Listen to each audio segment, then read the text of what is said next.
गणेशा, हे शंभू महादेवा, तू आदी आहेस, तू अंत आहेस. कारण ज्यावेळी तू जांभई देतोस त्यावेळी तू चुटकी वाजवतोस. ज्यावेळी त्या 360 चुटक्या होतात त्यावेळी एक घटका होते. अशा 8 घटका म्हणजे एक प्रहर. असे 8 प्रहर म्हणजे एक दिवस रात्र होय. असे 30 दिवस रात्र म्हणजे एक मास होय.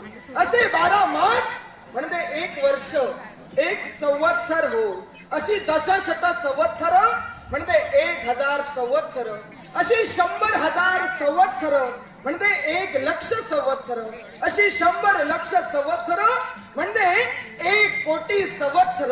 अशी 11,67,54,000 संवत्सर म्हणजे एका इंद्रदेवाचं आयुष्य.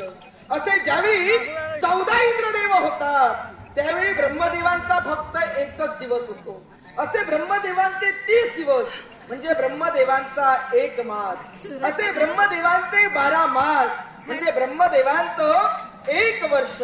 अशी ब्रह्मदेवांची 60 वर्ष म्हणजे महासंवत्सर होय. अशी 100 महासंवत्सर म्हणजे एक युग होय.